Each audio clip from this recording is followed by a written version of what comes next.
আসসালামু আলাইকুম, welcome to NSTs cozy food studio. আজকে আমি আপনাদেরকে দেখাবো ভ্যানিলা ক্রিম কেক রেসিপি।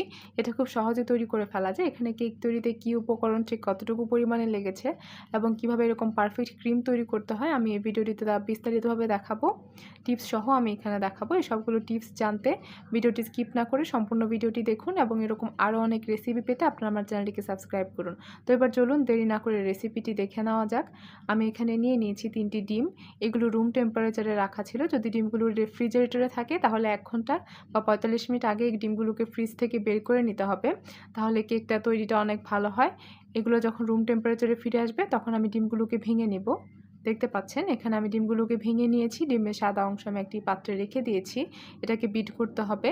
এখন ডিমের যে হলুদ অংশটা ছিল এটাকে আমি আরেকটা পাত্রে রেখে দিয়েছি। এটা আমি এক সাইডে রেখে দিব। এটা আমার পরবর্তীতে কাজে লাগবে। এখানে ডিমের যে সাদা অংশ ছিল এটাকে বিটারের সাহায্যে আমি এখানে বিট করে নিচ্ছি। আপনি আপনার পছন্দ মতো যে কোনো ইলেকট্রিক বিটারের সাহায্যে এটাকে বিট করে নিতে পারেন। এভাবে বিট করার ফলে আস্তে আস্তে দেখবেন এটা এরকম সাদা হয়ে যাবে এবং এটা ফোমের মতো হয়ে যাবে। এটাকে বিট করতে একটু সময় লাগে। একটু সময় নিয়ে আলতোভাবে এগুলোকে বিট করে নিতে হবে। এখানে প্রথমে স্পিড বাড়াতে যাবেন না। প্রথমে স্পিডটা অল্প রেখে আস্তে আস্তে স্পিডটা বাড়াতে হবে। এক পর্যায়ে দেখবেন ফোমের মতো হয়ে যাবে। এটা অনেকটা ফোমের মতো হয়ে গিয়েছে। এ পর্যায়ে আমার বিট করা হয়ে গিয়েছে। আমি এখানে ডিমের কুসুম বা ডিমের হলুদ অংশ আমি এখন এখানে অ্যাড করব। এখানে আমি ডিমের কুসুমে দিয়ে দিচ্ছি 1/2 চা চামচ পরিমাণ লবণ। আপনি আপনার পছন্দ মতো লবণ স্বাদ মতো দিয়ে দিবেন। তারপর আমি সবগুলোকে এভাবে মিক্স করে নিচ্ছি। এটা মিক্স করার পর আমি ডিমের যে সাদা অংশ বিট করে রেখেছিলাম তার উপর দিয়ে দিলাম। এখন ডিমের কুসুম এবং ডিমের সাদা অংশ আমি সবগুলোকে বিট করে নিব। দেখতে পাচ্ছেন আমি বিটারের সাহায্যে বিট করে নিচ্ছি। এখানেও একইভাবে ক্রমান্বয়ে স্পিডটা বাড়াবেন। তারপর ভালোভাবে বিট করে নিতে হবে। এখানে আমার বিট করা হয়ে গিয়েছে। এ পর্যায়ে আমি এখানে যোগ করে নিব চিনি। আমি এখানে চিনির গুঁড়া ব্যবহার করছি বা চিনির পাউডার ব্যবহার করছি। এখানে চেষ্টা করবেন চিনির পাউডার ব্যবহার করার জন্য। আইসিং সুগার ব্যবহার করলে এটা আরও বেশি ভালো হয়। এখানে দেখতে পাচ্ছেন আমি এটাকে মিক্স করে নিচ্ছি। আমি প্রথমেই পুরোটা চিনি ঢেলে দেইনি। অল্প অল্প চিনি দিয়ে আমি এটাকে বিট করে নিয়েছি। আমি তারপর বাকি চিনিটুকু দিয়ে দিচ্ছি এখানে চিনির গুঁড়া। তারপর আমি সবগুলোকে মিক্স করে নিচ্ছি। আমি দেখতে পাচ্ছেন আমি আরও সামান্য পরিমাণে চিনির গুঁড়ো এখানে নিয়েছি। আমি প্রথমে 1/2 কাপ পরিমাণ চিনি নিয়েছি। তারপর আমি আরও সামান্য পরিমাণ চিনির গুঁড়া এখানে আমি নিয়েছি। সবগুলোকে এভাবে বিট করে নিচ্ছি। আপনি যদি নরমাল চিনি দেন তাহলে এটাকে বিট করতে সময় বেশি লাগে। আর চিনির গুঁড়া দিলে বিট করতে সময় কম লাগে। এজন্য আমি এখানে চিনির গুঁড়া নিয়েছি। দেখতে পাচ্ছেন আমার এখানে বিট করা হয়ে গিয়েছে। আমি তারপর একটি ছাঁকনি নিয়েছি। এখানে দিয়ে দিচ্ছি 1 কাপ থেকে কিছুটা কম পরিমাণ আটা। এখানে আপনি চাইলে ময়দাও ব্যবহার করতে পারেন। সাথে আমি দিয়ে দিচ্ছি 1/3 কাপ থেকে কিছুটা কম কর্নফ্লাওয়ার। এ পর্যায়ে আমি দিয়ে দিচ্ছি 1/2 চা চামচ পরিমাণ বেকিং পাউডার। আমার সবগুলো মিক্স করা হয়ে গিয়েছে। দেখতে পাচ্ছেন আমি ঠিক এভাবে মিক্স করে নিচ্ছি। মিক্স করার পর ছাঁকনি থেকে যে গুঁড়াগুলো পড়ছে এটাকে আমি এভাবে মিক্স করে নিচ্ছি আলতোভাবে। এখানে পুরোটা গুঁড়া ছাঁকনি দিয়ে ছেঁকে একেবারে ঢেলে দিবেন না, তাহলে ব্যাটারটা স্মুথ হয় না। ব্যাটারটাকে স্মুথ রাখার জন্য ছাঁকনির সাহায্যে অল্প অল্প করে ছেঁকে নেবেন এবং নিচের দিকে যে গুঁড়াটা পড়বে এটাকে আস্তে আস্তে মিক্স করে নেবেন, তাহলে ব্যাটারটা অনেকটা পারফেক্ট হয়। দেখতে পাচ্ছেন আমি এভাবেই সবগুলোকে মিক্স করে নিচ্ছি।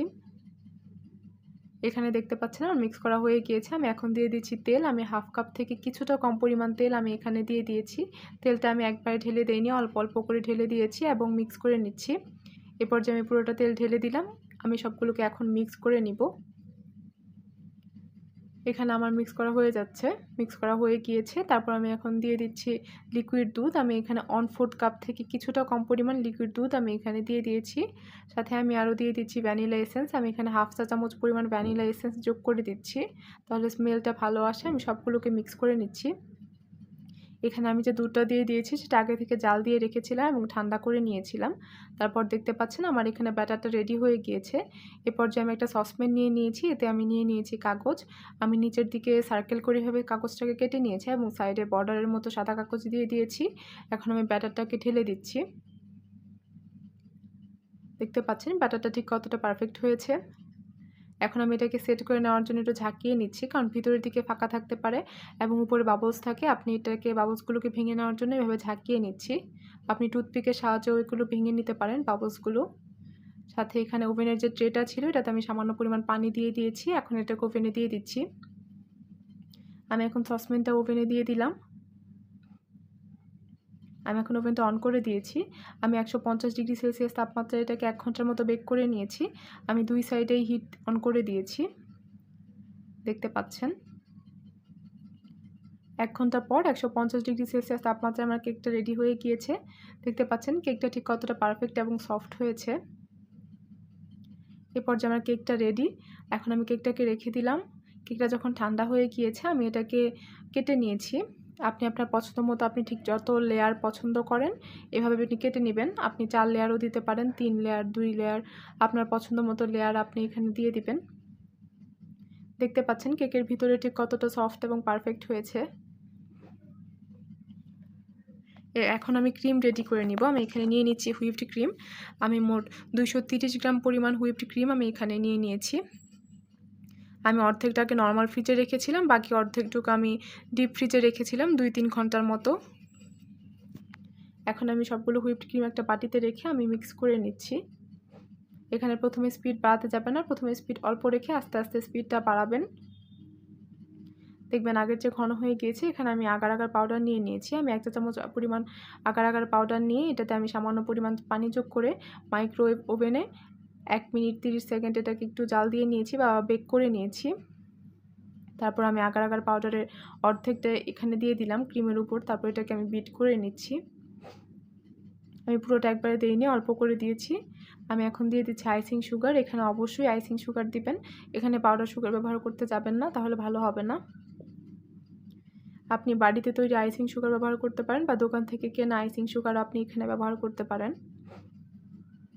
আমি এগুলোকে মিক্স করে দিচ্ছি। বাকি আগার আগার পাউডারের মিশ্রণটা আমি এখানে দিয়ে দিলাম। এ পর্যায়ে আমি সবগুলো এভাবে ভালোভাবে মিক্স করে নিচ্ছি। আপনি শেষের দিকে স্পিডটাকে হাই করবেন, প্রথম দিকে স্পিড হাই করতে যাবেন না। এবং লিকুইড জাতীয় যা থাকবে এগুলো শেষের দিকে দিবেন। আমি এখন দিয়ে দিচ্ছি ভ্যানিলা এসেন্স সামান্য পরিমাণে। এটা দিলে স্মেলটা ভালো আসবে। এ পর্যায়ে আমি আরেকটুকু বিট করে নিব।